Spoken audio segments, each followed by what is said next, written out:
ॐ श्री गणेशाय नमः। श्री सरस्वत्यै नमः। श्री वेदव्यासाय नमः। नारायणं नमस्कृत्य नरं चैव नरोत्तमं देवीं सरस्वतीं व्यासं ततो जयमुदीरयेत्। एकाधिक द्विशततमोऽध्यायः। उत्तंक की तपस्या से प्रसन्न होकर भगवान का उन्हें वरदान देना तथा इक्ष्वाकु वंशी राजा कुवलाश्च का धुंधुमार नाम पड़ने का कारण बताना। वैशंपायन उवाच।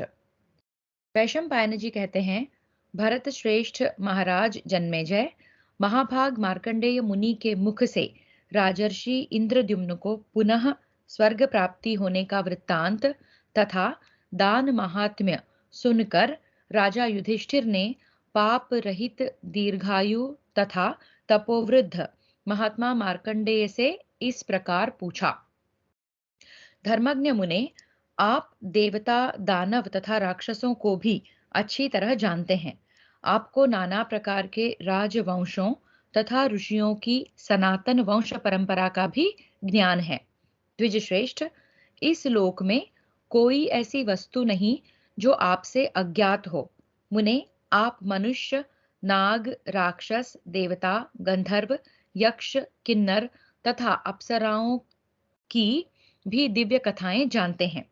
विप्रवर, अब मैं यथार्थ रूप से यह सुनना चाहता हूं कि इक्ष्वाकु वंश में जो कुलवाश्च नाम से विख्यात विजयी राजा हो गए हैं, वे क्यों नाम बदलकर धुंधुमार कहलाने लगे।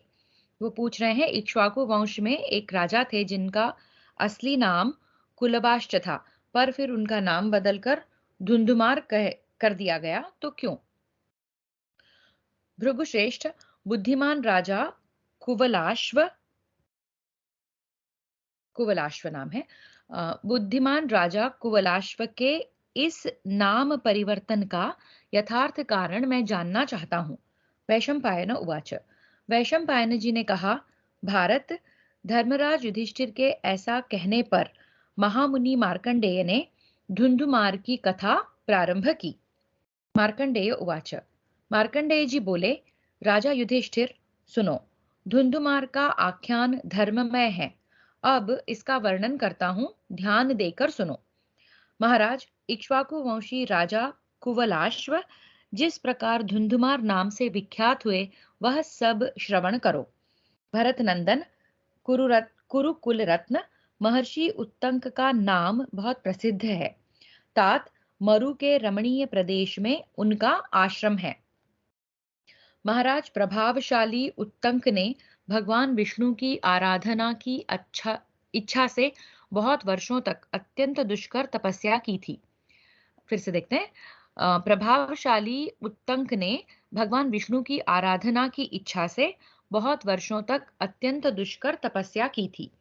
उनकी तपस्या से प्रसन्न होकर भगवान ने उन्हें प्रत्यक्ष दर्शन दिया। उनका दर्शन पाते ही महर्षि नम्रता से झुक गए और नाना प्रकार के स्तोत्रों द्वारा उनकी स्तुति करने लगे। तो भगवान विष्णु प्रकट हुए हैं उत्तंक ऋषि को उनकी तपस्या की वजह से। उत्तंक उवाच। उत्तंक बोले, देव देव देवता असुर मनुष्य आदि सारी प्रजा आपसे ही उत्पन्न हुई है। समस्त स्थावर जंगम प्राणियों की सृष्टि भी आपने ही की है। महातेजस्वी परमेश्वर ब्रह्मा, वेद और जानने योग्य सभी वस्तुएं आपने ही उत्पन्न की है। देव, आकाश आपका मस्तक है, चंद्रमा और सूर्य नेत्र हैं, वायु श्वास है तथा अग्नि आपका तेज है।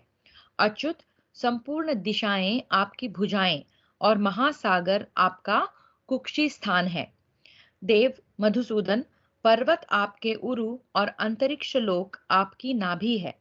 पृथ्वी देवी आपके चरण तथा औषधियां रोए हैं। भगवान इंद्र, सोम, अग्नि, वरुण देवता, असुर और बड़े बड़े नाग, ये सब आपके सामने नतमस्तक हो नाना प्रकार के स्तोत्र पढ़कर आपकी स्तुति करते हुए आपको हाथ जोड़कर प्रणाम करते हैं।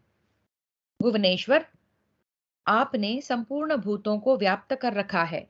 महान शक्तिशाली योगी और महर्षि आपका स्तवन करते हैं। पुरुषोत्तम, आपके संतुष्ट होने पर ही संसार स्वस्थ एवं सुखी होता है। आप आपके कुपित होने पर इसे महान भय का सामना करना पड़ता है। एकमात्र आप ही संपूर्ण भय का निवारण करने वाले हैं। देव, आप देवताओं, मनुष्यों तथा संपूर्ण भूतों को सुख पहुंचाने वाले हैं। आपने 3 पगों द्वारा ही बलि के हाथ से तीनों लोक दान द्वारा हरण कर लिए थे। आपने समृद्धिशाली असुरों का संहार किया है। आपके ही पराक्रम से देवता परम सुख शांति के भागी हुए हैं। महाद्युते, आपके रुष्ट होने से ही दैत्यराज देवताओं के सामने पराजित हो जाते हैं। आप इस जगत के संपूर्ण प्राणियों की सृष्टि तथा संहार करने वाले हैं। प्रभो, आपकी आराधना करके ही संपूर्ण देवता सुख एवं समृद्धि लाभ करते हैं। महात्मा उत्तंक के इस प्रकार स्तुति करने पर संपूर्ण इंद्रियों के प्रेरक भगवान विष्णु ने उनसे कहा, सहर्ष, मैं तुम पर बहुत प्रसन्न हूं। तुम कोई वर मांगो। उत्तंक उवाच। उत्तंक ने कहा, भगवन, समस्त संसार की सृष्टि करने वाले दिव्य सनातन पुरुष, आप सर्वशक्तिमान श्री हरि का जो मुझे दर्शन मिला, यही मेरे लिए सबसे महान वर है। विष्णुरुवाच। भगवान विष्णु बोले, सज्जन शिरोमणे, मैं तुम्हारी लोभ शून्यता एवं उत्तम भक्ति से तुम पर बहुत प्रसन्न हूँ।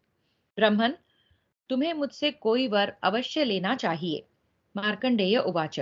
मार्कंडेय जी ने कहा, भरत श्रेष्ठ, इस प्रकार भगवान विष्णु के द्वारा वर लेने के लिए आग्रह होने पर उत्तंक ने हाथ जोड़कर इस प्रकार वर मांगा। पहले तो उत्तंक ऋषि ने कहा कि मुझे आपके दर्शन हो गए तो मुझे सब कुछ मिल गया, अब मुझे कुछ नहीं चाहिए। पर भगवान विष्णु ने कहा कि नहीं, मुझसे आपको वर जरूर मांगना चाहिए। तब देखते हैं वो क्या मांगते हैं। तो उत्तंक ने हाथ जोड़कर इस प्रकार वर मांगा, भगवन कमल नयन, यदि आप मुझ पर प्रसन्न हैं तो मेरी बुद्धि सदा धर्म, सत्य और इंद्रिय निग्रह में लगी रहे। मेरे स्वामी, आपके भजन का मेरा अभ्यास सदा बना रहे। श्री भगवानुवाच।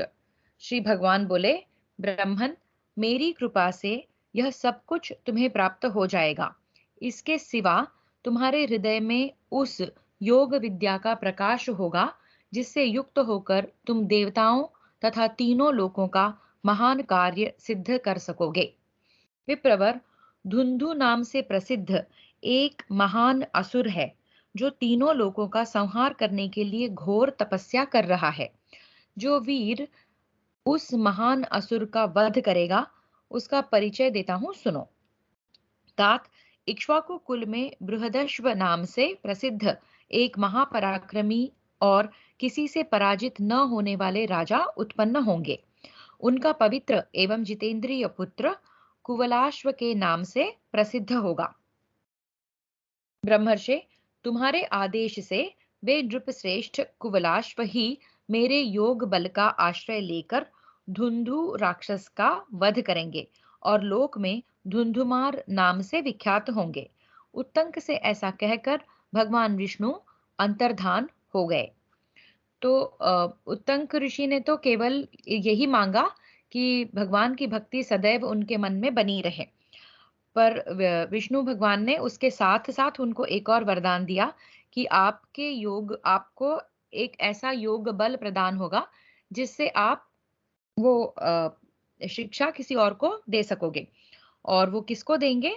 कुवलाश्व जो हैं वो राजा को वो योग बल देंगे उत्तंक, जिससे कि वो धुंधु राक्षस का वध करेंगे और उसके बाद उनका नाम धुंधुमार हो जाएगा। ये वर भगवान विष्णु ने दिया। इस प्रकार श्री महाभारत वन पर्व के अंतर्गत मार्कंडेय समास्या पर्व में धुंधुमारोपाख्यान विषयक 201वां अध्याय पूरा हुआ। द्व्यधिकद्विशततमोऽध्यायः। उत्तंक का राजा बृहदश्व से धुंधु का वध करने के लिए आग्रह। मार्कंडेय उवाच। मार्कंडेय जी कहते हैं, राजन, महाराज इक्ष्वाकु के देहावसान के पश्चात उनके परम धर्मात्मा पुत्र शशाद इस पृथ्वी पर राज्य करने लगे। वे अयोध्या में रहते थे। तो इक्ष्वाकु नाम के एक राजा हुए, उनके पुत्र शशाद जो है अयोध्या में राज्य कर रहे थे उस समय। शशाद के पुत्र पराक्रमी ककुत्स हुए। ककुत्स के पुत्र अनेना और अनेना के पुत्र अनेना के पृथु जो है पुत्र हुए। पृथु के विश्वगश्व और उनके पुत्र अद्री हुए। अद्री के पुत्र का नाम था युवनाश्व और युवनाश्व पुत्र श्राव नाम से विख्यात हुए। श्राव का पुत्र श्रावस्त हुआ, जिसने श्रावस्तीपुरी बसाई थी। श्रावस्त के ही पुत्र महाबली बृहदश्व थे। बृहदश्व के ही पुत्र का नाम कुवलाश्व था। कुवलाश्व के 21,000 पुत्र हुए। वे सबके सब संपूर्ण विद्याओं में पारंगत, बलवान और दुर्धर्ष वीर थे। कुवलाश्व उत्तम गुणों में अपने पिता से बढ़कर निकले। महाराज, राजा बृहदश्व ने यथा समय अपने उत्तम धर्मात्मा शूरवीर पुत्र कुवलाश्व को राज्य पर अभिषिक्त कर दिया। शत्रुओं का संहार करने वाले बुद्धिमान राजा बृहदश्व राजलक्ष्मी का भार पुत्र पर छोड़कर स्वयं तपस्या के लिए तपोवन में चले गए। राजन, तदनंतर द्विज श्रेष्ठ उत्तंक ने यह सुना कि राजर्षि बृहदश्व वन को चले जा रहे हैं। वे नरश्रेष्ठ नरेश संपूर्ण अस्त्र शस्त्रों के विद्वानों में सर्वोत्तम थे। विशाल हृदय वाले महातेजस्वी उत्तंक ने उनके पास जाकर उन्हें वन में जाने से रोका और इस प्रकार कहा। उत्तंक उवाच।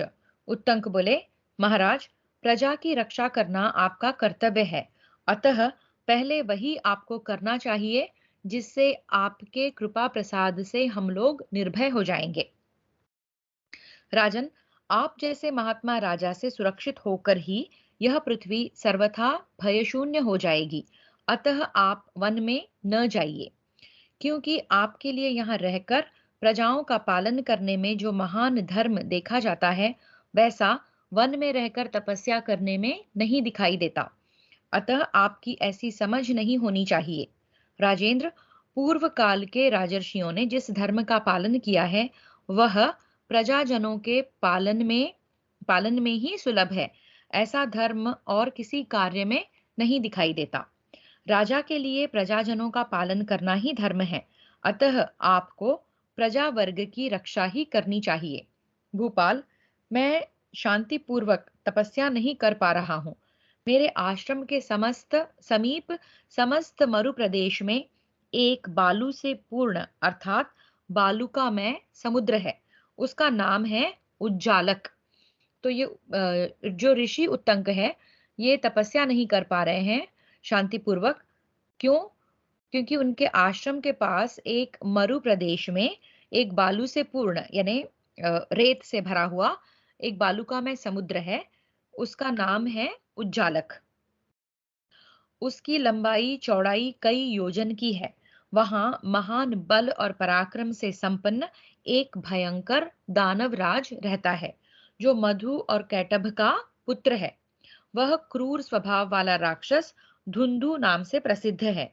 राजन, वह अमित पराक्रमी दानव धरती के भीतर छिपकर रहा करता है। महाराज, उसका नाश करके ही आपको वन में जाना चाहिए। भूपाल, वह संपूर्ण लोकों और देवताओं के विनाश के लिए कठोर तपस्या का आश्रय लेकर पृथ्वी में शयन करता है। राजन, वह संपूर्ण लोकों के पितामह ब्रह्मा जी से वर पाकर देवताओं, दैत्यों, राक्षसों, नागों, यक्षों और समस्त गंधर्वों के लिए अवध्य हो गया है। महाराज, आपका कल्याण हो। आप उस दैत्य का विनाश कीजिए। इसके विपरीत आपको कोई विचार नहीं करना चाहिए। उसका वध करके आप सदा बनी रहने वाली अक्षय एवं महान कीर्ति प्राप्त करेंगे। बालू के भीतर छिपकर रहने वाला वह क्रूर राक्षस एक वर्ष में एक ही बार सांस लेता है। जिस समय वह सांस लेता है, उस समय पर्वत, वन और काननों सहित यह सारी पृथ्वी डोलने लगती है। उसके सांस की आंधी से धूल का इतना ऊंचा बवंडर उठता है कि वह सूर्य के मार्ग को भी ढक लेता है और 7 दिनों तक वहां भूकंप होता रहता है। आग की चिंगारियां, ज्वालाएं, धुआं उठकर अत्यंत भयंकर दृश्य उपस्थित करते हैं। राजन, इस कारण मेरा अपने आश्रम में रहना कठिन हो गया है। महाराज, सब लोगों के हित के लिए आप उस राक्षस को नष्ट कीजिए। उस असुर के मारे जाने पर सब लोग स्वस्थ एवं सुखी हो जाएंगे। मेरा विश्वास है कि आप अकेले ही उसका नाश करने के लिए पर्याप्त हैं। भूपाल, भगवान विष्णु अपने तेज से आपके तेज को बढ़ाएंगे। उन्होंने पूर्व काल में मुझे यह वर दिया था कि जो राजा उस भयानक एवं महान असुर का वध करने को उद्युत होगा, उस दुर्धर्ष वीर के भीतर मेरा वैष्णव तेज प्रवेश करेगा। महाराज, अतः आप भगवान का दुस्सह तेज धारण करके पृथ्वी पर रहने वाले उस भयानक पराक्रमी दैत्य को नष्ट कीजिए। राजन, धुंधु महातेजस्वी असुर है। साधारण तेज से 100 वर्षों में भी कोई उसे नष्ट नहीं कर सकता। इस प्रकार श्री महाभारत वन पर्व के अंतर्गत मार्कंडेय समास्या पर्व में धुंधुमारोपाख्यान विषयक 202वां अध्याय पूरा हुआ। तो यहाँ राजा जो है तपस्या करने के लिए वन में जाने की तैयारी कर रहे हैं। पर जैसे उत्तंक ऋषि को विष्णु जी ने भगवान विष्णु ने बताया था कि आपको जो है इस राजा के हाथों धुंधु नाम के असुर को मरवाने का काम करना है। तो उस काम को याद कर कर उत्तंक ऋषि जो है राजा के पास आते हैं और उनको बताते हैं कि इस प्रकार एक धुंधु नाम का राक्षस है और उसका वध आपको करना चाहिए।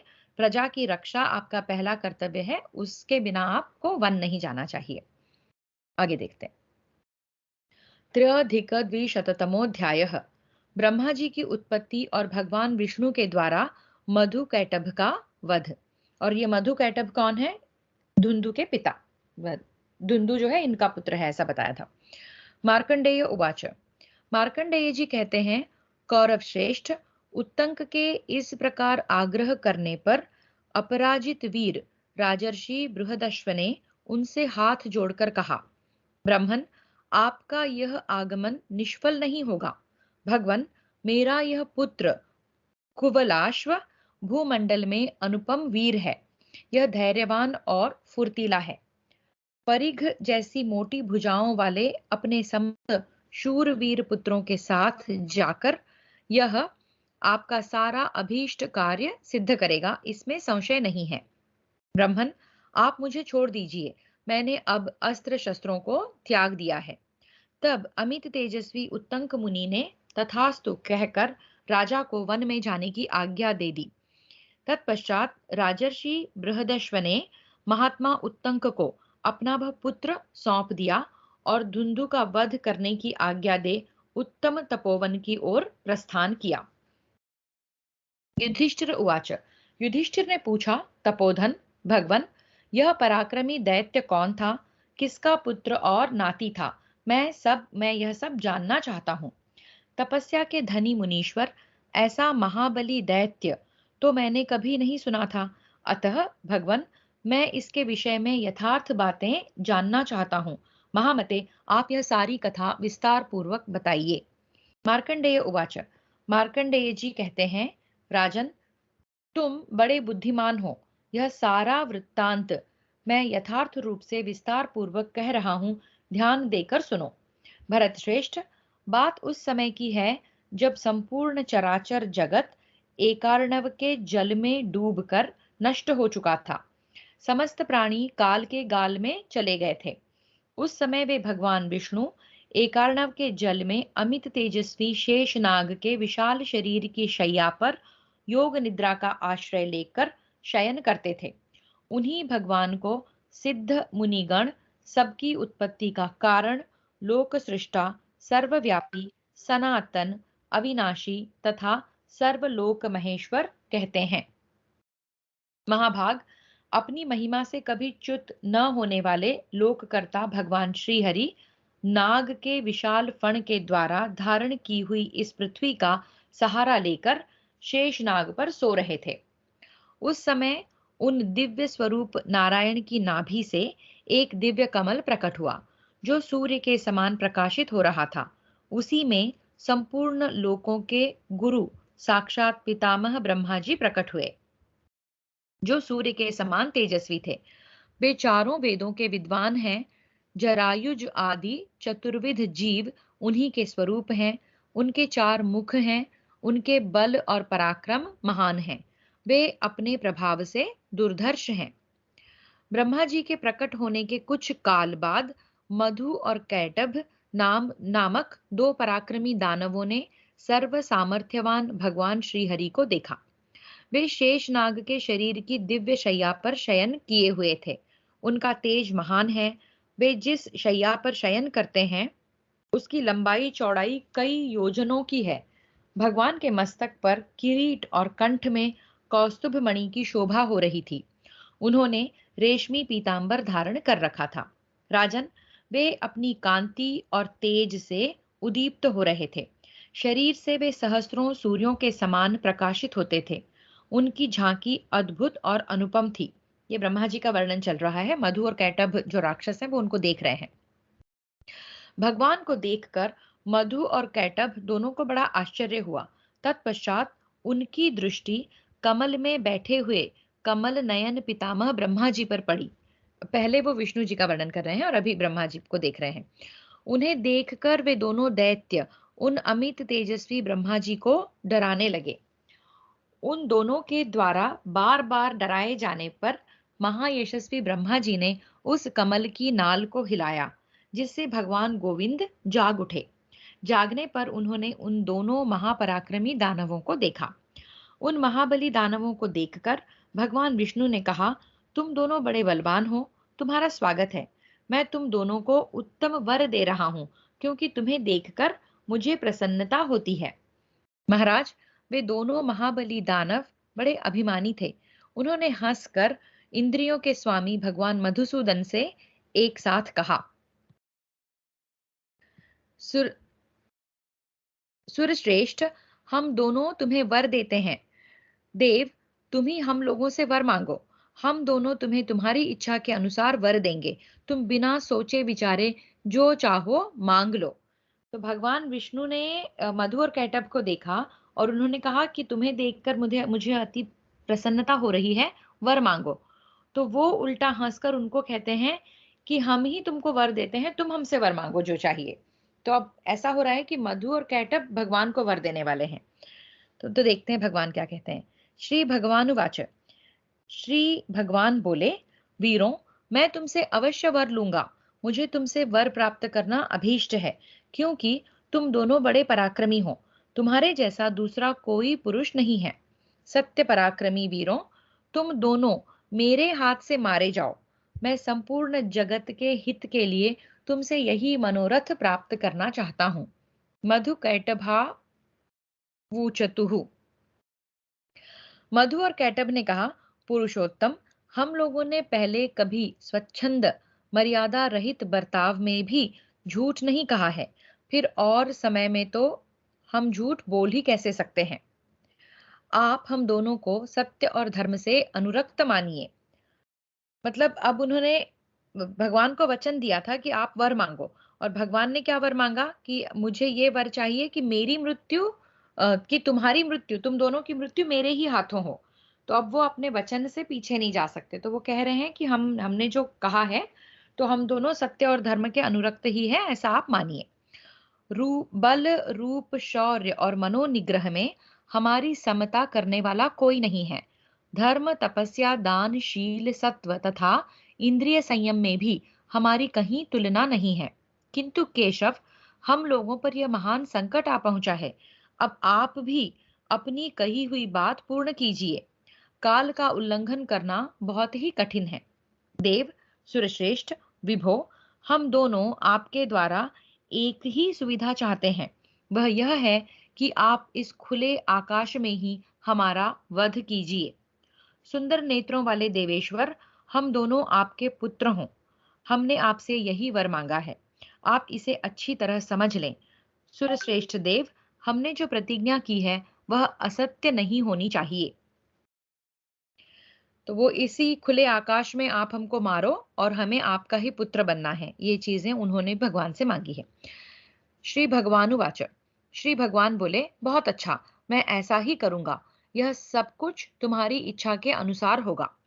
भगवान विष्णु ने बहुत सोचने पर जब कहीं खुला आकाश न देखा और स्वर्ग अथवा पृथ्वी पर भी जब उन्हें कोई खुली जगह न दिखाई दी, पूरा पानी है सब तरफ, तो ना आकाश दिख रहा है ना पृथ्वी दिख रही है, तब महायशस्वी देवेश्वर मधुसूदन ने अपने दोनों जांघों को अनावृत यानी कि वस्त्र रहित देखकर मधु और कैटभ के मस्तकों को उन्हीं पर रखकर तीखी धार वाले चक्र से काट डाला।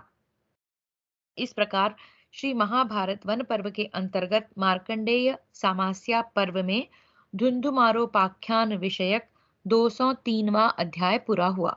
तो उन्होंने अपने जांघों के बीच में जो स्पेस थी, उसी को आकाश तुल्य मानकर हमें समझना है यहाँ पे, वहां पर मधु और कैटभ के की मस्तकों को उन्हीं पर रखकर तीखी धार वाले चक्र से काट डाला। चतुरधिक द्विशततमोऽध्यायः। धुंधु की तपस्या और वर प्राप्ति। कुवलाश्व द्वारा धुंधु का वध और देवताओं का कुवलाश्व को वर देना। मार्कंडेय उवाच, मार्कंडेय जी कहते हैं, महाराज, उन्हीं दोनों मधु और कैटभ का पुत्र धुंधु है, जो बड़ा तेजस्वी और महान बल पराक्रम से संपन्न है।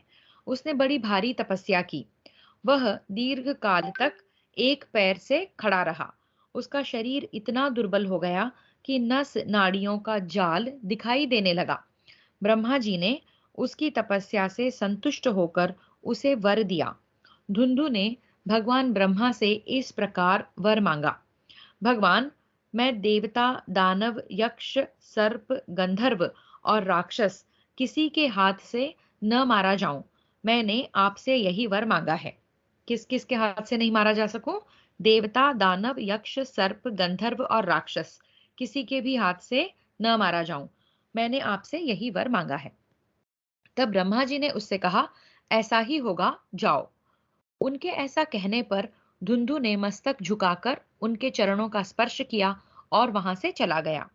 जब धुंधु वर पाकर महान बल और पराक्रम से संपन्न हो गया, तब उसे अपने पिता मधु और कैटभ के वध का स्मरण हो आया और वह शीघ्रता पूर्वक भगवान विष्णु के पास गया।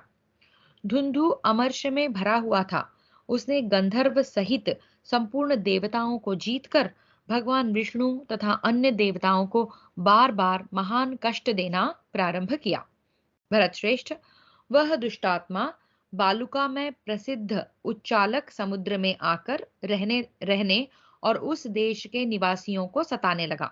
राजन, वह अपनी पूरी शक्ति लगाकर धरती के भीतर बालू में छिपकर वहां उत्तंक के आश्रम में भी उपद्रव करने लगा।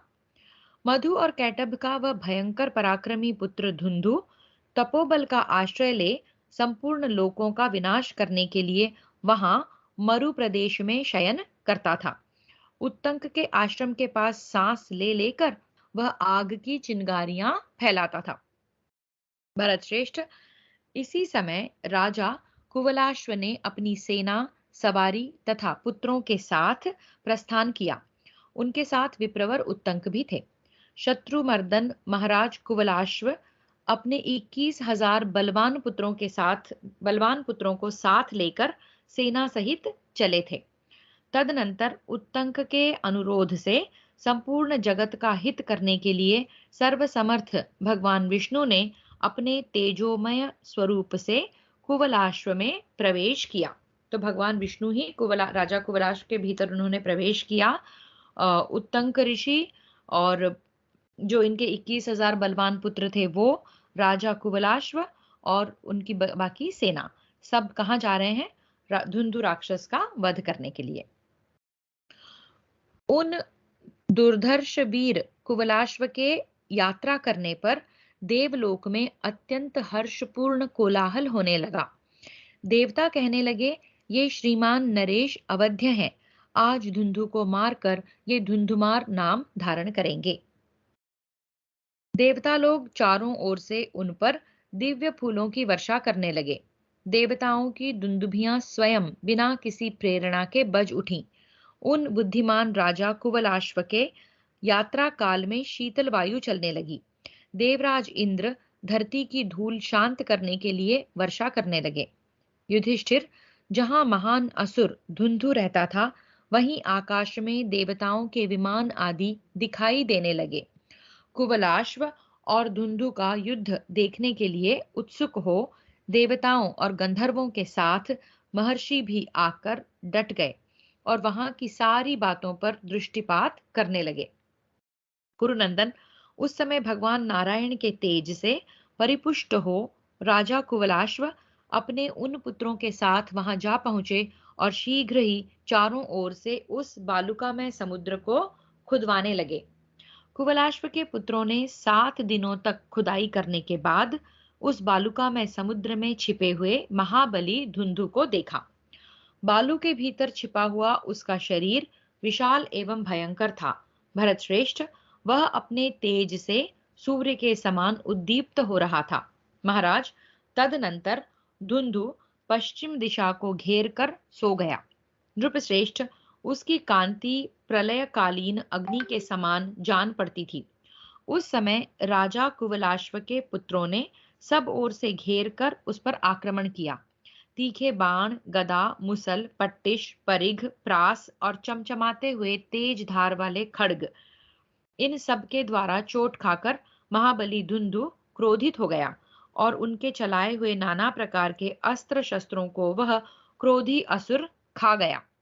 तत्पश्चात उसने अपने मुंह से प्रलयकालीन अग्नि के समान आग की चिंगारियां उगलना आरंभ किया और उन समस्त राजकुमारों को अपने तेज से जलाकर भस्म कर दिया।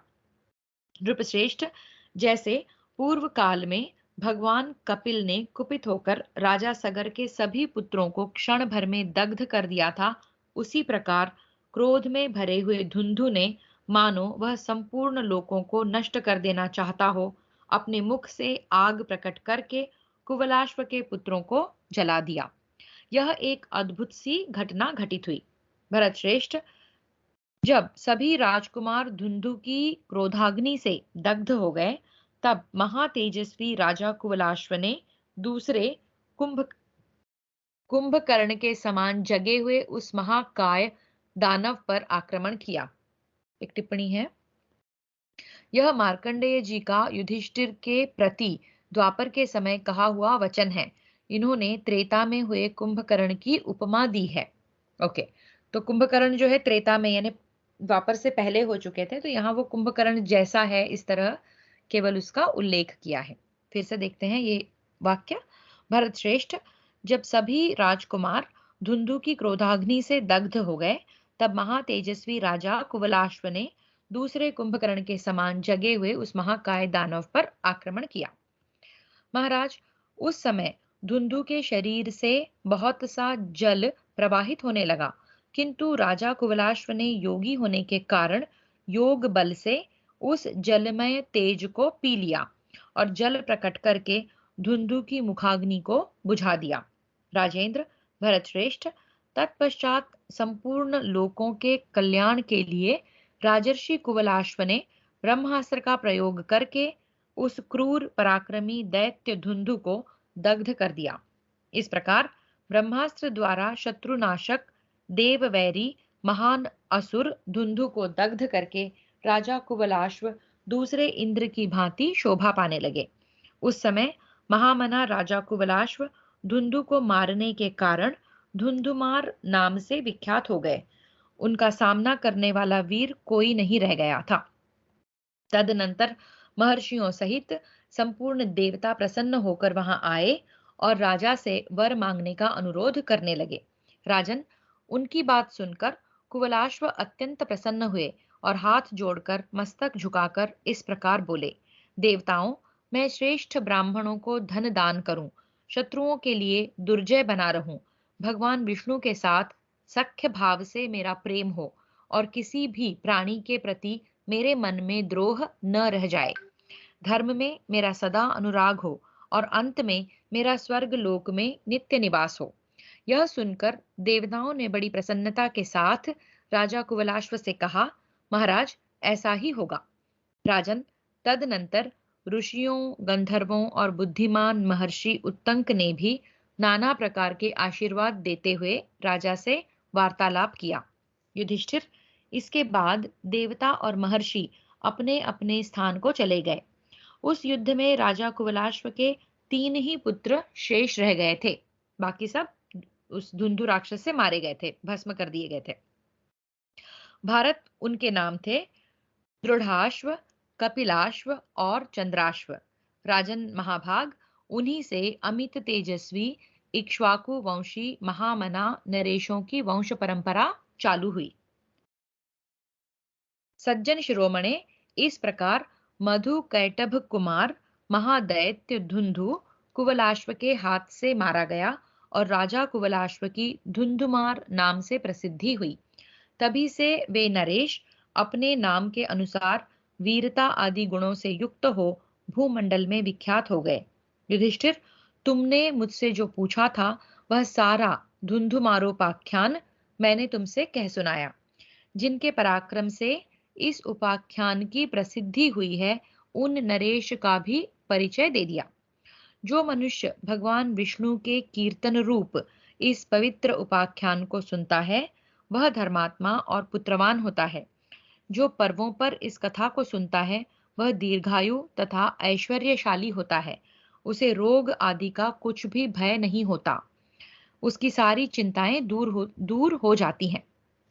इस प्रकार श्री महाभारत वन पर्व के अंतर्गत मार्कंडेय समास्या पर्व में धुंधुमारोपाख्यान विषयक 204वां अध्याय पूरा हुआ। पंचाधिकद्विशततमोऽध्यायः पतिव्रता स्त्री तथा पिता माता की सेवा का महात्म्य। वैशंपायन उवाच। वैशंपायन जी कहते हैं, भरत श्रेष्ठ जन्मेजय, तदनंतर राजा युधिष्ठिर ने महातेजस्वी मार्कंडेय मुनि से धर्म विषयक प्रश्न किया, जो समझने में अत्यंत कठिन था। वे बोले, भगवन, मैं आपके मुख से पतिव्रता स्त्रियों के सूक्ष्म धर्म सम्मत एवं उत्तम महात्म्य का यथार्थ वर्णन सुनना चाहता हूँ।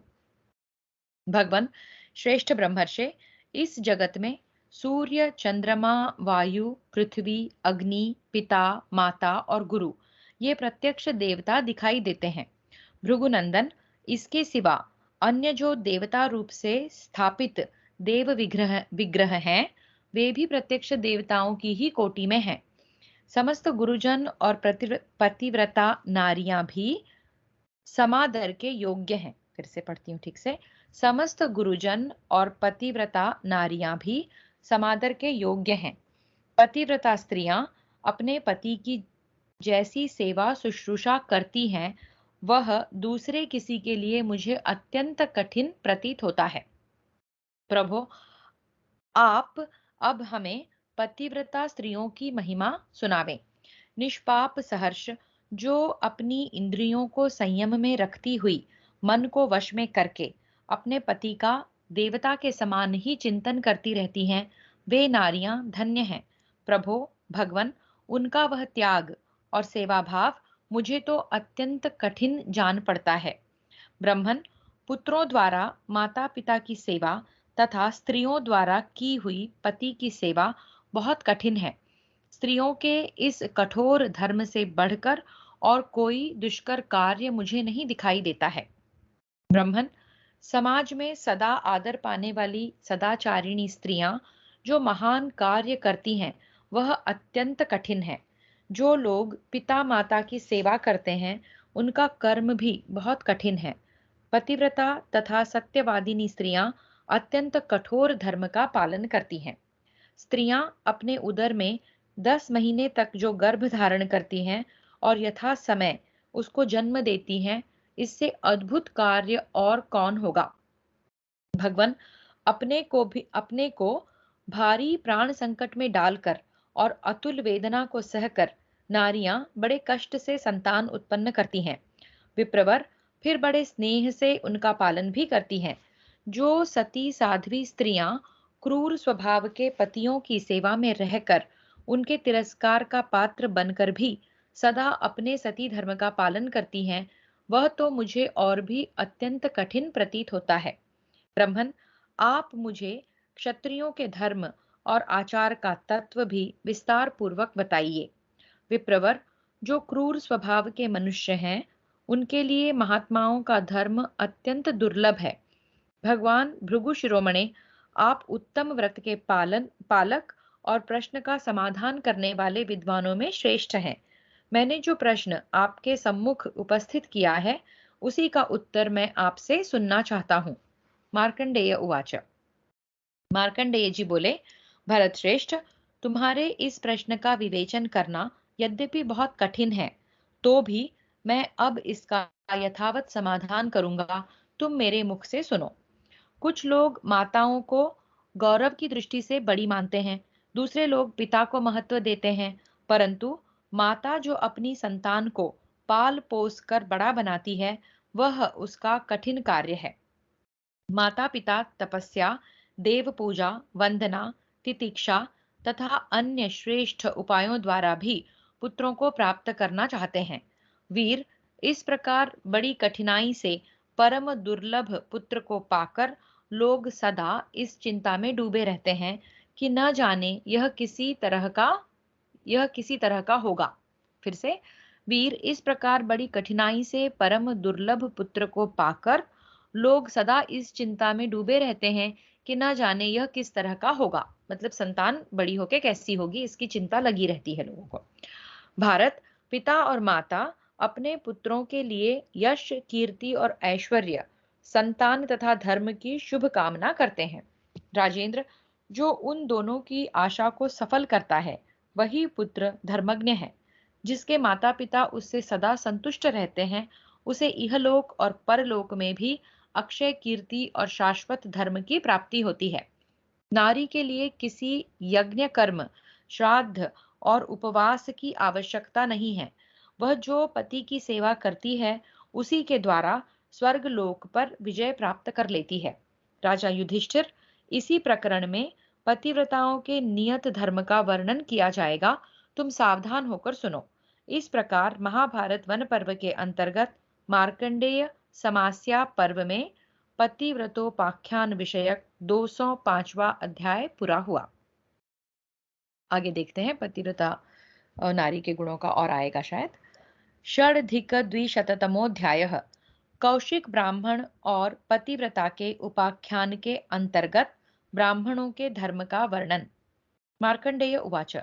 मार्कंडेय जी कहते हैं, भरत नंदन, कौशिक नाम से प्रसिद्ध एक ब्राह्मण था, जो वेद का अध्ययन करने वाला, तपस्या का धनी और धर्मात्मा था। वह तपस्वी ब्राह्मण संपूर्ण द्विजातियों में श्रेष्ठ समझा जाता था। द्विज श्रेष्ठ कौशिकी ने संपूर्ण अंगों सहित वेदों और उपनिषदों का अध्ययन किया था। एक दिन की बात है, वह किसी वृक्ष के नीचे बैठकर वेद पाठ कर रहा था।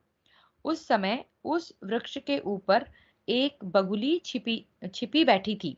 उसने ब्राह्मण देवता के ऊपर बीट कर दी। यह देख ब्राह्मण क्रोधित हो गया और उस पक्षी की ओर दृष्टि डालकर उसका अनिष्ट चिंतन करने लगा। उसने अत्यंत कुपित होकर उस बगुली को देखा और उसका अनिष्ट चिंतन किया था, अतः वह पृथ्वी पर गिर पड़ी। उस बगुली को अचेत एवं निष्प्राण होकर पड़ी देख ब्राह्मण का हृदय दया से द्रवित हो उठा। उसे अपने इस कुकृत्य पर पश्चाताप हुआ। वह इस प्रकार शोक प्रकट करता हुआ बोला, ओ, आज क्रोध और आसक्ति के वशीभूत होकर मैंने यह अनुचित कार्य कर डाला। मार्कंडेय उवाच। मार्कंडेय जी कहते हैं, भरत श्रेष्ठ, इस प्रकार बार बार पछताकर वह विद्वान ब्राह्मण गांव में भिक्षा के लिए गया। उस गांव में जो लोग शुद्ध और पवित्र आचरण वाले थे, उन्हीं के घरों पर भिक्षा मांगता हुआ वह एक ऐसे घर पर जा पहुंचा जहां पहले भी कभी भिक्षा प्राप्त कर चुका था। दरवाजे पर पहुंचकर ब्राह्मण बोला, भिक्षा दें। भीतर से किसी स्त्री ने उत्तर दिया, ठहरो, अभी लाती हूँ। राजन, वह घर की मालकिन थी जो झूठे बर्तन मांज रही थी। ज्यों ही वह बर्तन साफ करके उधर से निवृत्त हुई, त्यों ही उसके पतिदेव सहसा घर पर आ गए। भरतश्रेष्ठ, वे भूख से अत्यंत पीड़ित थे। पति को आया देख उस शाम नेत्रों वाली पतिव्रता ने ब्राह्मण को तो उसी दशा में छोड़ दिया और अत्यंत विनीत भाव से वह पति की सेवा में लग गई। पानी लाकर उसने पति के पैर धोए, हाथ मुंह धुलाया और बैठने को आसन दिया। फिर सुंदर स्वादिष्ट भक्ष्य भोज्य पदार्थ परोसकर वह पति को भोजन कराने लगी। युधिष्ठिर, वह सती स्त्री प्रतिदिन पति को भोजन कराकर उनके उच्छिष्ट को प्रसाद मानकर बड़े आदर और प्रेम से कराती थी। उनके उच्छिष्ट को प्रसाद मानकर बड़े आदर से और प्रेम से भोजन करती थी। ओके, पति को पहले खिलाती थी और जो बचा हुआ होता था वो खुद खाकर संतृप्त रहती थी। वह पति को देवता मानती और उनके विचार के अनुकूल ही चलती थी। उसका मन कभी पर पुरुष की ओर नहीं जाता था। वह मन, वाणी और क्रिया से पति परायणा थी। अपने हृदय की समस्त भावनाएं, संपूर्ण प्रेम पति के चरणों में चढ़ाकर वह अनन्य भाव से उन्हीं की सेवा में लगी रहती थी। सदाचार का पालन करती, बाहर भीतर से शुद्ध पवित्र रहती, घर के कामकाज को कुशलता पूर्वक करती और कुटुंब के सभी लोगों का हित चाहती थी। पति के लिए जो हितकर कार्य जान पड़ता, उसमें भी वह सदा संलग्न रहती थी। देवताओं की पूजा, अतिथियों के सत्कार, भृत्यों के भरण पोषण और सास ससुर की सेवा में भी वह सर्वदा तत्पर रहती थी। अपने मन और इंद्रियों पर वह निरंतर पूर्ण संयम रखती थी। पति की सेवा करते करते उस मंगलमयी दृष्टि वाली देवी को भिक्षा के लिए खड़े हुए ब्राह्मण की याद आई। भरतवंश विभूषण, अपनी भूल के कारण वह यशस्विनी साध्वी स्त्री बहुत लज्जित हुई और ब्राह्मण के लिए भिक्षा लेकर घर से बाहर निकली। ब्राह्मण उवाच, उसे देखकर ब्राह्मण ने कहा, सुंदरी, तुम्हारा यह कैसा बर्ताव है? देख, तुम्हें इतना विलंब करना था तो ठहरो कहकर मुझे रोक क्यों लिया? मुझे जाने क्यों नहीं दिया? मार्कंडेय उवाच, मार्कंडेय जी कहते हैं, राजन, ब्राह्मण क्रोध से संतप्त हो अपने तेज से जलता सा प्रतीत होता था। उसे देखकर उस पतिव्रता देवी ने बड़ी शांति से उत्तर दिया। स्त्र्युवाच, स्त्री बोली, विद्वत, क्षमा करें, मेरे लिए सबसे बड़े देवता पति हैं। वे भूखे और थके हुए घर पर आए थे, उन्हें छोड़कर कैसे आती? उन्हीं की सेवा में लग गई। ब्राह्मण उवाच, तब ब्राह्मण बोला, क्या ब्राह्मण बड़े नहीं हैं? तुमने पति को ही सबसे बड़ा बना दिया। गृहस्थ धर्म में रहकर भी तुम ब्राह्मणों का अपमान करती हो। अरे, स्वर्ग लोक के स्वामी इंद्र भी इन ब्राह्मणों के आगे सिर झुकाते हैं, फिर भूतल के मनुष्यों की तो बात ही क्या है? घमंड में भरी हुई स्त्री, क्या तुम ब्राह्मणों का प्रभाव नहीं जानती? कभी बड़े बूढ़ों के मुख से भी नहीं सुना? अरे, ब्राह्मण अग्नि के समान तेजस्वी होते हैं। वे चाहें तो इस पृथ्वी को भी जलाकर भस्म कर सकते हैं। स्त्रीवाच, स्त्री बोली, तपोधन, क्रोध न करो। ब्रह्मर्षे, मैं बगुली नहीं हूं जो तुम्हारी इस क्रोध भरी दृष्टि से जल जाऊंगी। तुम इस तरह कुपित होकर मेरा क्या करोगे? मैं ब्राह्मणों का अपमान नहीं करती। मनस्वी ब्राह्मण तो देवता के समान होते हैं। निष्पाप ब्राह्मण, तुम मेरे इस अपराध को क्षमा करो।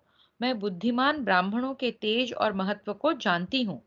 ब्राह्मणों के ही क्रोध का फल है कि समुद्र का पानी खारा एवं पीने के अयोग्य बना दिया गया।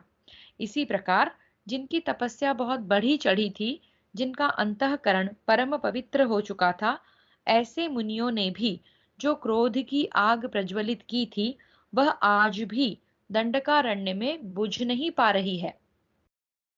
ब्राह्मणों का तिरस्कार करने से ही क्रूर स्वभाव वाला महान असुर, अत्यंत दुरात्मा वातापी अगस्त्य मुनि के पेट में जाकर पच गया। ब्राह्मण, महात्मा ब्राह्मणों के प्रभाव को बताने वाले बहुत से चरित्र सुने जाते हैं।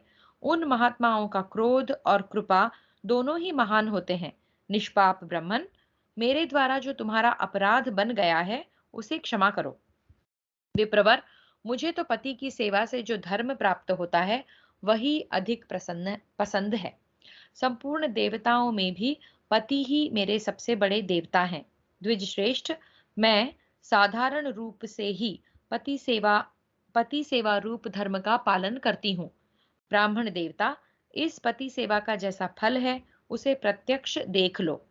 तुमने क्रोध करके जो एक बगुली को जला दिया था, वह बात मुझे मालूम हो गई।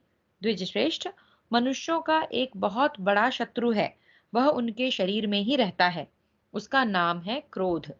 जो क्रोध और मोह को त्याग देता है, उसी को देवतागण ब्राह्मण मानते हैं। जो यहाँ सत्य बोले, गुरु को संतुष्ट रखे, किसी के द्वारा मार खाकर भी बदले में उसे न मारे, उसको देवता लोग ब्राह्मण मानते हैं। फिर से, जो क्रोध और मोह को त्याग देता है, उसी को देवतागण ब्राह्मण मानते हैं। जो यहाँ सत्य बोले, गुरु को संतुष्ट रखे, किसी के द्वारा मार खाकर भी बदले में उसे न मारे, उसको देवता लोग ब्राह्मण मानते हैं। जो जितेंद्रिय, धर्मपरायण, स्वाध्याय तत्पर और पवित्र है तथा काम और क्रोध जिसके वश में है, उसे देवता लोग ब्राह्मण मानते हैं। जिस धर्मज्ञ एवं मनस्वी पुरुष का संपूर्ण जगत के प्रति आत्मभाव है तथा सभी धर्मों पर जिसका समान अनुराग है, उसे देवता लोग ब्राह्मण मानते हैं। जो पढ़े और पढ़ाए जो पढ़े और पढ़ाए, यज्ञ करे और कराए तथा यथाशक्ति दान दे, उसे देवता लोग ब्राह्मण कहते हैं। जो द्विज श्रेष्ठ ब्रह्मचर्य का पालन करे, उदार बने, वेदों का अध्ययन करें और सतत सावधान रहकर स्वाध्याय में ही लगा रहे, उसे देवता लोग ब्राह्मण मानते हैं। ब्राह्मण के लिए जो हितकर कर्म हो, उसी का उनके सामने वर्णन करना चाहिए। ब्राह्मण के लिए जो हितकर कर्म हो, उसी का उनके सामने वर्णन करना चाहिए।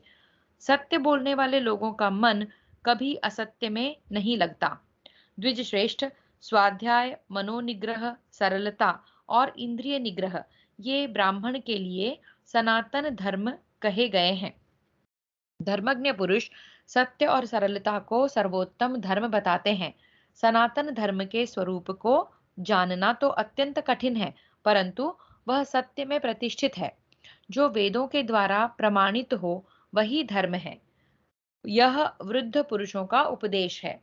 द्विजश्रेष्ठ, बहुधा धर्म का स्वरूप सूक्ष्म ही देखा जाता है। तुम भी धर्मज्ञ, स्वाध्याय परायण और पवित्र हो। भगवन, तो भी मेरा विचार यह है कि तुम्हें धर्म का यथार्थ ज्ञान नहीं है। विप्रवर, यदि तुम परम धर्म क्या है यह नहीं जानते, तो मिथिलापुरी में धर्म व्याध के पास जाकर पूछो। मिथिला में एक व्याध रहता है, जो माता पिता का सेवक, सत्यवादी और जितेंद्रिय है। वह तुम्हें धर्म का उपदेश करेगा। द्विजश्रेष्ठ, तुम अपनी रुचि के अनुसार वहीं जाओ, तुम्हारा मंगल हो। अनिंदनीय ब्राह्मण, यदि मेरे मुख से कोई अनुचित बातें निकल गई हों, तो उन सब के लिए मुझे क्षमा करो, क्योंकि जो धर्मज्ञ पुरुष हैं, उन सब की दृष्टि में स्त्रियां अदंडनीय हैं। ब्राह्मण उवाच। ब्राह्मण बोला, शुभे, तुम्हारा भला हो। मैं तुम पर बहुत प्रसन्न हूँ। मेरा सारा क्रोध दूर हो गया। तुमने जो उलाहना दिया है, वह अनुचित वचन नहीं, मेरे लिए परम कल्याणकारी है। शोभने, तुम्हारा कल्याण हो। अब मैं जाऊंगा और अपना कार्य साधन करूंगा।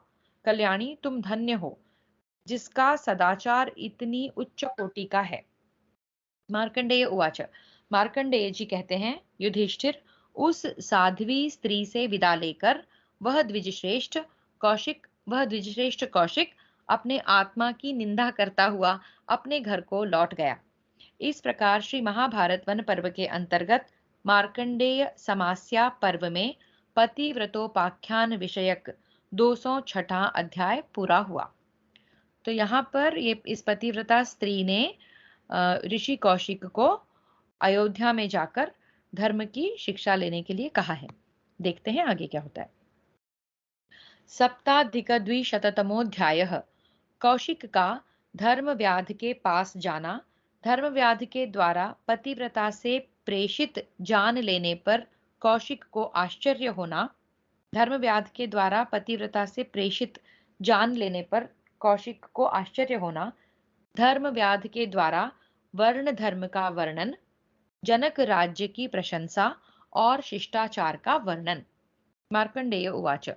मार्कंडेय जी कहते हैं, युधिष्ठिर, इस पतिव्रता देवी की कही हुई सारी बातों पर विचार करके कौशिक ब्राह्मण को बड़ा आश्चर्य हुआ। वह अपने आप को धिक्कारता हुआ अपराधी सा जान पड़ने लगा। फिर अपने धर्म की सूक्ष्म गति पर विचार करके वह मन ही मन बोला, मुझे उस सती के कथन पर श्रद्धा और विश्वास करना चाहिए, अतः मैं अवश्य मिथिला जाऊंगा। कहते हैं, वहां एक पुण्यात्मा धर्मज्ञ व्याध निवास करता है। मैं उस तपोधन व्याध से धर्म की बात पूछने के लिए आज ही उसके पास जाऊंगा।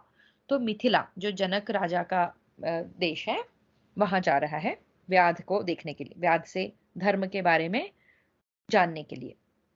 कहते हैं, वहां एक पुण्यात्मा धर्मज्ञ व्याध निवास करता है। मैं उस तपोधन व्याध से धर्म की बात पूछने के लिए आज ही उसके पास जाऊंगा। मन ही मन ऐसा निश्चय करके वह कौतूहलवश मिथिलापुरी की ओर चल दिया। पतिव्रता स्त्री बगुली पक्षी वाली घटना स्वयं जान गई थी और उसने धर्मानुकूल शुभ वचनों द्वारा उपदेश दिया था। इन कारणों से उसकी बातों पर कौशिक ब्राह्मण की बड़ी श्रद्धा हो गई थी। वह अनेकानेक जंगलों, गांवों तथा नगरों को पार करता हुआ राजा जनक के द्वारा सुरक्षित धर्म की मर्यादा से व्याप्त तथा यज्ञ संबंधी उत्सवों से सुशोभित सुंदर मिथिलापुरी में जा पहुंचा। बहुत से गोपुर, अट्टालिकाएं, महल और चार दीवारियां उस नगर की शोभा बढ़ा रही थी। वह रमणीय पुरी बहुत से विमानों से युक्त थी। विमान यानी ऊंची ऊंची इमारतें। वह रमणीय पुरी बहुत से विमानों से युक्त थी तथा बहुत सी दुकानें उस पुरी का सौंदर्य बढ़ाती थी। सुंदर ढंग से बनाई हुई बड़ी बड़ी सड़कें शोभा पा रही थी। बहुसंख्य घोड़े, रथ, हाथी और सैनिकों से संयुक्त मिथिलापुरी हृष्ट पुष्ट मनुष्यों से भरी हुई थी। वहां नित्य नाना प्रकार के उत्सव होते रहते थे और अनेक प्रकार की घटनाएं घटित होती थी। ब्राह्मण ने उस पुरी में प्रवेश करके सब ओर घूम घूम घाम कर उसे अच्छी तरह देखा। वहां उसने लोगों से धर्म व्याध का पता पूछा और ब्राह्मणों ने उसे उसका स्थान बता दिया। कौशिक ने वहां जाकर देखा कि तपस्वी धर्मव्याध कसाई खाने में बैठकर सुअर, भैंसे आदि पशुओं का मांस बेच रहा है। वहां ग्राहकों की बड़ी भीड़ लगी हुई थी, इसलिए कौशिक एकांत में जाकर खड़ा हो गया। ब्राह्मण को आया हुआ जानकर व्याध सहसा शीघ्रता पूर्वक उठ खड़ा हुआ और उस स्थान पर आ गया जहां ब्राह्मण एकांत स्थान में खड़ा था। व्याध उवाच। व्याध बोला, भगवन, मैं आपके चरणों में प्रणाम करता हूँ। द्विज श्रेष्ठ, आपका स्वागत है। मैं ही वह व्याध हूँ जिसकी खोज में आपने यहाँ तक आने का कष्ट किया है। आपका भला हो, आज्ञा दीजिए, मैं क्या सेवा करूं। उस पतिव्रता देवी ने जो आपसे यह कहकर भेजा है कि तुम मिथिलापुरी को जाओ, वह सब मैं जानता हूँ। आप जिस उद्देश्य से यहाँ पधारे हैं वह भी मुझे मालूम है। व्याध की वह बात सुनकर ब्राह्मण को बड़ा विस्मय हुआ। वह मन ही मन सोचने लगा, यह दूसरा आश्चर्य दृष्टिगोचर हुआ है। इसके बाद व्याध ने कहा, भगवन, यह स्थान आपके ठहरने योग्य नहीं है। अनघ, यदि आपकी रुचि हो तो हम दोनों हमारे घर पर चलें। मार्कंडेय उवाच। मार्कंडेय जी कहते हैं, युधिष्ठिर, यह सुनकर ब्राह्मण को बड़ा हर्ष हुआ। उसने व्याध से कहा, बहुत अच्छा, ऐसा ही करो। तब व्याध ब्राह्मण को आगे करके घर की ओर चला। व्याध का घर बहुत सुंदर था। वहां पहुंचकर उस व्याध ने ब्राह्मण को बैठने के लिए आसन दिया और अर्घ्य देकर उस श्रेष्ठ ब्राह्मण की आदर सहित पूजा की। सुखपूर्वक बैठ जाने पर ब्राह्मण ने व्याध से कहा, तात, यह मांस बेचने का काम निश्चय ही तुम्हारे योग्य नहीं है। मुझे तो तुम्हारे इस घोर कर्म से बहुत संताप हो रहा है। व्याध उवाच। व्याध बोला, ब्राह्मण, यह काम मेरे बाप दादों के समय से होता चला आ रहा है। मेरे कुल के लिए जो उचित है वही धंधा मैंने भी अपनाया है। मैं अपने धर्म का ही पालन कर रहा हूँ, अतः आप मुझ पर क्रोध न करें। द्विज श्रेष्ठ, विधाता ने इस कुल में जन्म देकर मेरे लिए जो कार्य प्रस्तुत किया है उसका पालन करता हुआ मैं अपने बूढ़े माता पिता की बड़े यत्न से सेवा करता हूँ। सत्य बोलता हूँ, किसी की निंदा नहीं करता और अपनी शक्ति के अनुसार दान भी करता हूँ। देवताओं, अतिथियों और भरण पोषण के योग्य कुटुंबीजनों तथा सेवकों को भोजन देकर जो बचता है उसी से शरीर का निर्वाह करता हूँ। द्विजश्रेष्ठ, किसी के दोषों की चर्चा नहीं करता और अपने से बलिष्ठ पुरुष की निंदा नहीं करता, क्योंकि पहले के किए हुए शुभाशुभ कर्मों का परिणाम स्वयं कर्ता को ही भोगना पड़ता है। कृषि, गोरक्षा, वाणिज्य, दंड नीति, त्रयी विद्या, रुक, यजु, साम के अनुसार यज्ञादि का अनुष्ठान करना और कराना ये लोगों की जीविका के साधन हैं। इनसे ही लौकिक और पारलौकिक उन्नति संभव होती है। शूद्र का कर्तव्य है सेवा कर्म। वैश्य का कार्य वैश्य का कार्य है खेती और युद्ध करना क्षत्रिय का कर्म माना गया है।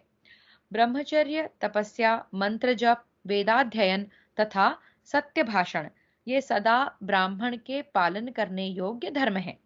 राजा अपने अपने वर्णाश्रमोचित कर्म में लगी हुई प्रजा का धर्मपूर्वक शासन करता है, और जो कोई अपने कर्मों से गिरकर विपरीत दिशा में जा रहा हो उन्हें पुनः अपने कर्तव्य के पालन में लगाता है।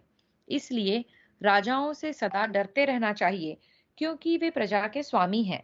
जो लोग धर्म के विपरीत कार्य करते हैं उन्हें राजा दंड द्वारा उसी प्रकार पाप से रोकते हैं जैसे बाणों द्वारा वे हिंसक पशुओं को हिंसा से रोकते हैं।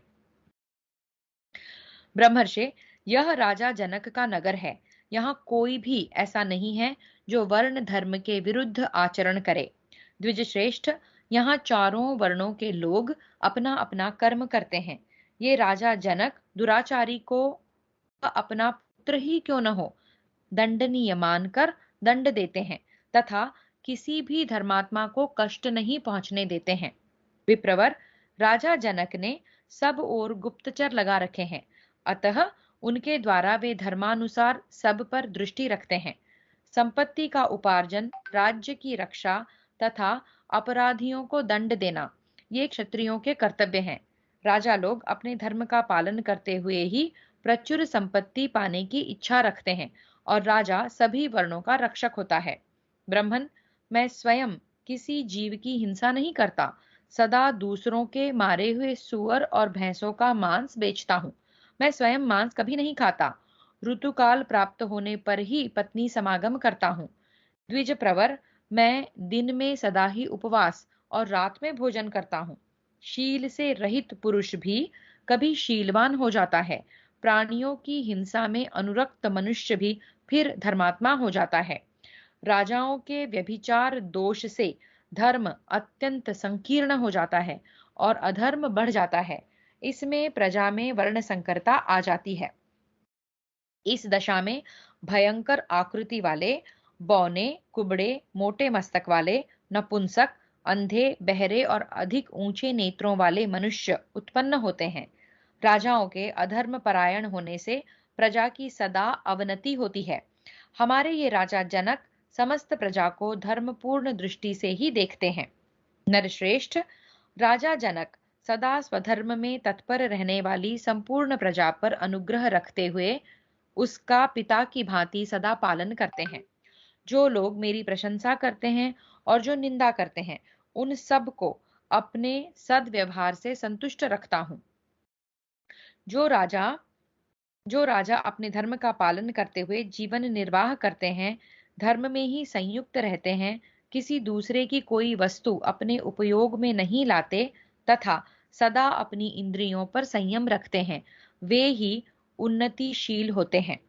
अपनी शक्ति के अनुसार सदा दूसरों को अन्न देना, दूसरों के अपराध तथा शीत उष्ण आदि द्वंद्वों को सहन करना, सदा धर्म में दृढ़ता पूर्वक लगे रहना तथा संपूर्ण प्राणियों में सभी पूजनीय पुरुषों का यथा योग्य पूजन करना, ये मनुष्यों के सद्गुण पुरुष में स्वार्थ त्याग के बिना नहीं रह पाते।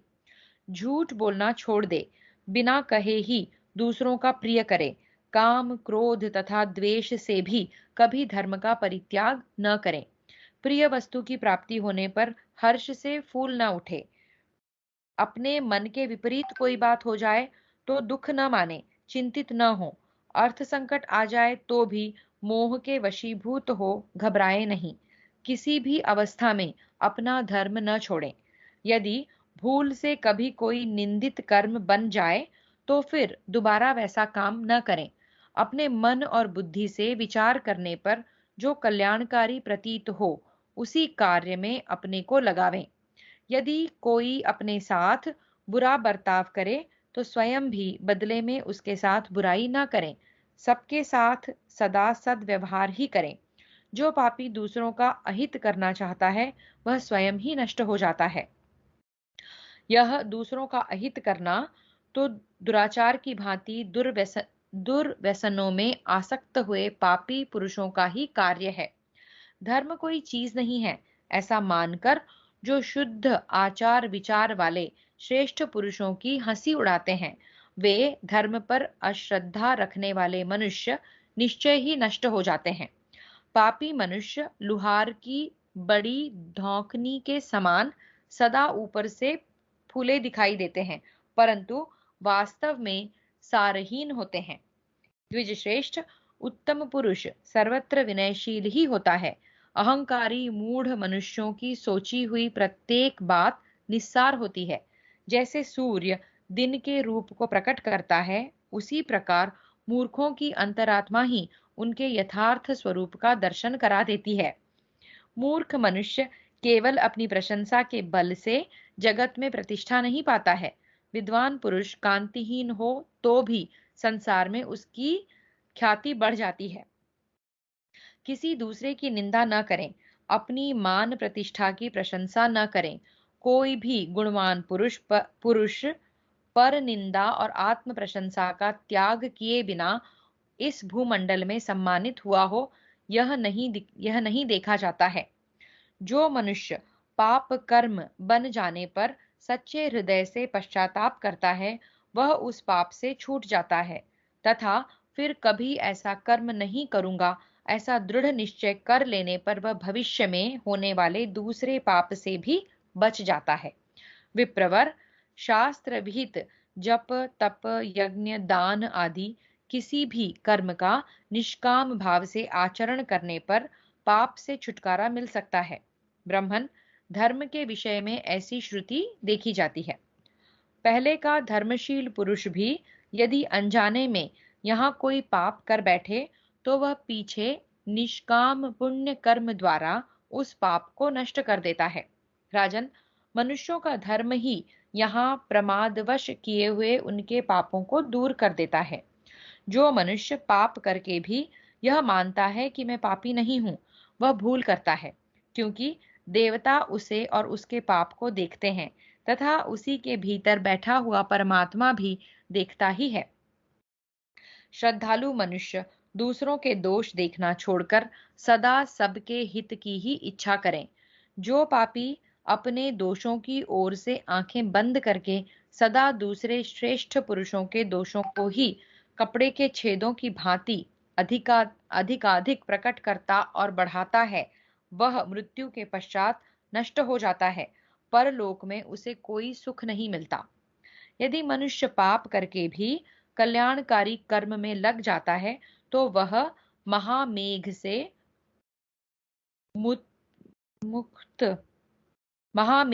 मुक्त हुए चंद्रमा की भांति सब पापों से मुक्त हो जाता है। मुत्ह ऐसा शब्द दिया है, तो वह महामेघ से मुत्ह हुए चंद्रमा की भांति सब पापों से मुक्त हो जाता है। जैसे सूर्य उदय होने पर पहले के अंधकार को नष्ट कर देते हैं, उसी प्रकार कल्याणकारी शुभ कर्म का निष्काम भाव से अनुष्ठान करने वाला पुरुष सब पापों से छुटकारा पा जाता है। विप्रवर, लोभ को ही पापों का घर समझो। जिन्होंने अधिकतर शास्त्रों का श्रवण नहीं किया है, वे लोभी मनुष्य ही पाप करने का विचार रखते हैं। तिनके से ढके हुए कुएं की भांति धर्म की आड़ में कितने ही अधर्म चल रहे हैं। धर्मात्मा के वेश में रहने वाले इन अधार्मिक मनुष्यों में इंद्रिय संयम, पवित्रता और धर्म संबंधी चर्चा आदि सभी गुण तो होते हैं, परंतु उनमें शिष्टाचार, श्रेष्ठ पुरुषों का सा आचार व्यवहार अत्यंत दुर्लभ है। मार्कंडेय उवाच। मार्कंडेय जी कहते हैं, युधिष्ठिर, तदनंतर परम बुद्धिमान कौशिक ने धर्म व्याध से पूछा, नरश्रेष्ठ, मुझे शिष्टाचार का ज्ञान कैसे हो? धर्मात्माओं में श्रेष्ठ महामते व्याध, तुम्हारा भला हो, मैं ये सब बातें तुमसे सुनना चाहता हूँ, अतः यथार्थ रूप से इनका वर्णन करो। व्याध उवाच। व्याध ने कहा, द्विज श्रेष्ठ, यज्ञ, दान, तपस्या, वेदों का स्वाध्याय और सत्य भाषण, ये 5 पवित्र वस्तुएं शिष्ट पुरुषों का आचार व्यवहार में सदा शिष्ट पुरुषों के आचार व्यवहार में सदा देखी गई हैं। जो काम, क्रोध, लोभ और कुटिलता को वश में करके केवल धर्म को ही अपनाकर संतुष्ट रहते हैं, वे शिष्ट कहलाते हैं और उन्हीं का शिष्ट पुरुष आदर करते हैं। वे निरंतर यज्ञ और स्वाध्याय में लगे रहते हैं। उनमें स्वेच्छाचार नहीं होता। सदाचार का पालन शिष्ट पुरुषों का दूसरा लक्षण है। ब्राह्मण, शिष्टाचारी पुरुषों में गुरु की सेवा, सत्य भाषण, क्रोध का अभाव तथा दान, ये 4 सद्गुण रहते हैं। शिष्टाचारी पुरुषों में गुरु की सेवा, सत्य भाषण, क्रोध का अभाव और दान, ये 4 सद्गुण रहते हैं।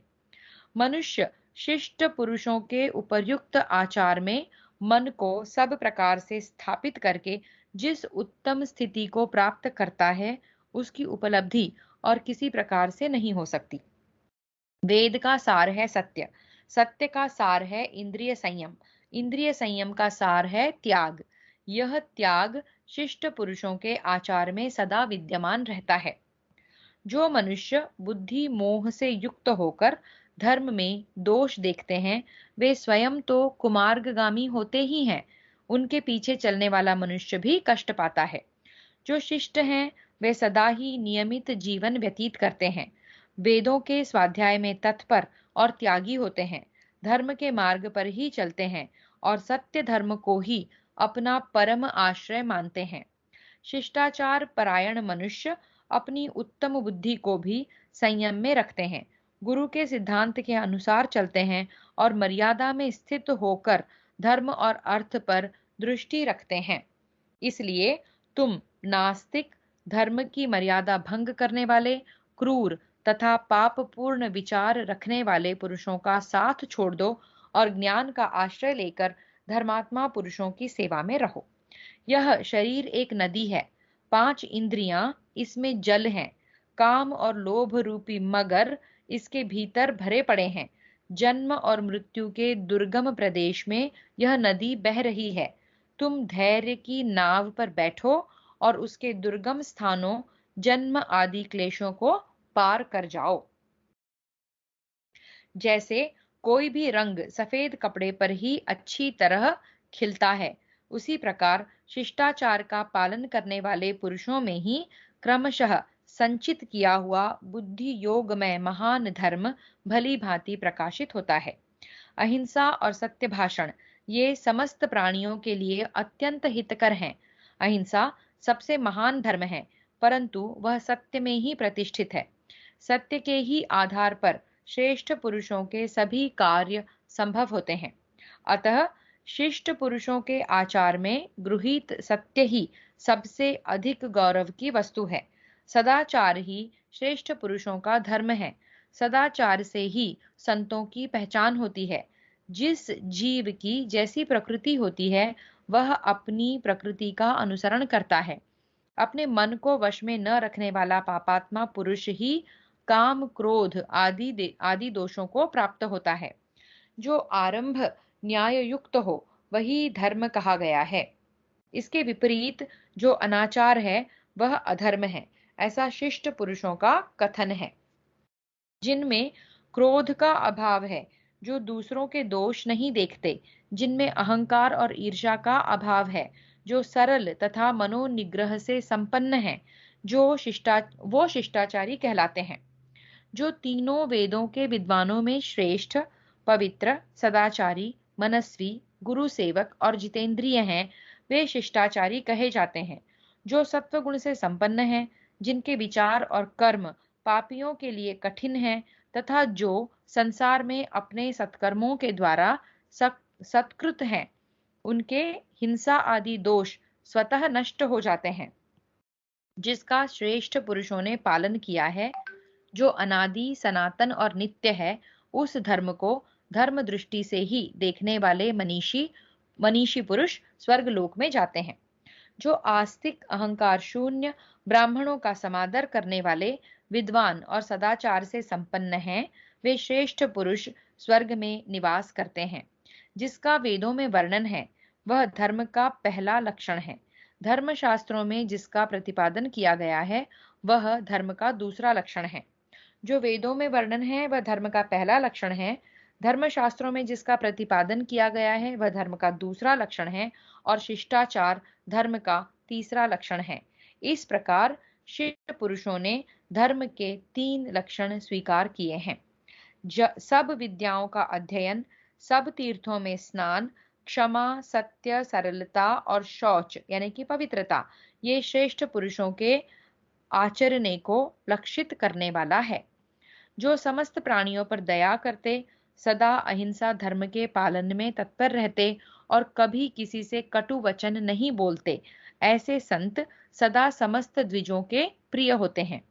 जो शुभ और अशुभ कर्मों के फल संचय से संबंध रखने वाले परिणाम को जानते हैं, वे शिष्ट कहे गए हैं, और शिष्ट पुरुषों में उनका समादर होता है।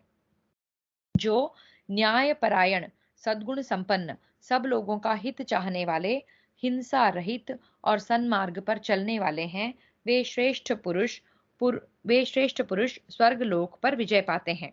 जो सबको दान देने वाले, अपने कुटुंबी जनों में प्रत्येक वस्तु को समान रूप से बांटकर उसका उपयोग करने वाले, दीन जनों पर कृपाभाव बनाए रखने वाले, शास्त्र ज्ञान के धनी, सबके लिए समादरणीय, तपस्वी और समस्त प्राणियों के प्रति दयालु हैं, वे श्रेष्ठ पुरुषों द्वारा सम्मानित शिष्ट कहे गए हैं। जो दान से अवशिष्ट वस्तु का उपयोग करने वाले हैं, वे श्रेष्ठ पुरुष इस लोक में संपत्ति और परलोक में सुख प्राप्त करते हैं। शिष्ट पुरुषों के पास जब उत्तम पुरुष कुछ मांगने के लिए पधारते हैं, उस समय वे अपनी स्त्री तथा कुटुंबी जनों को कष्ट देकर सभी मनोयोग पूर्वक अपनी शक्ति से अधिक दान देते हैं। न्याय पूर्वक लोक यात्रा का निर्वाह कैसे हो, धर्म की रक्षा और आत्मा का कल्याण किस प्रकार हो, इन्हीं बातों की ओर उनकी दृष्टि रहती है। ऐसा बर्ताव करने वाले संत पुरुष अनंत काल तक उन्नति की ओर अग्रसर होते रहते हैं। जो अहिंसा, सत्य भाषण, कोमलता, सरलता, अद्रोह, अहंकार का त्याग, लज्जा, क्षमा, शम, दम, इन गुणों से युक्त, बुद्धिमान, धैर्यवान, समस्त प्राणियों पर अनुग्रह करने वाले तथा राग द्वेष से रहित हैं, वे संत संपूर्ण लोकों के लिए प्रमाणभूत हैं। श्रेष्ठ पुरुष 3 ही पद बताते हैं: किसी से द्रोह न करें, दान करें और सदा सत्य ही बोलें। यह श्रेष्ठ पुरुषों का सर्वोत्तम व्रत है। जो सर्वत्र दया करते हैं, जिनके हृदय में करुणा की अनुभूति होती है, वे श्रेष्ठ पुरुष इस लोक में अत्यंत संतुष्ट रहकर धर्म के उत्तम पथ पर चलते हैं। जिन्होंने धर्म को अपनाए रखने का दृढ़ निश्चय कर लिया है, वे ही महात्मा सदाचारी हैं। दोष दृष्टि का अभाव, क्षमा, शांति, संतोष, प्रिय भाषण और काम क्रोध का त्याग, शिष्टाचार का सेवन और शास्त्र के अनुकूल कर्म करना, यह श्रेष्ठ पुरुषों का अति उत्तम मार्ग है। द्विज श्रेष्ठ, जो धर्मात्मा पुरुष सदा शिष्टाचार का सेवन करते हैं और प्रज्ञा रूपी प्रासाद पर आरूढ़ हो भांति भांति के लोक चरित्रों का निरीक्षण तथा अत्यंत पुण्य एवं पाप कर्मों की समीक्षा करते हैं, वे महान भय से मुक्त हो जाते हैं। ब्राह्मण विप्रवर, इस प्रकार शिष्टाचार के गुणों के संबंध में मैंने जैसा जाना और सुना है, वह सब आपसे कह सुनाया है। इस प्रकार श्री महाभारत वन पर्व के अंतर्गत मार्कंडेय समास्या पर्व में ब्राह्मण व्याध संवाद विषयक 207वां अध्याय पूरा हुआ। हरि ओम।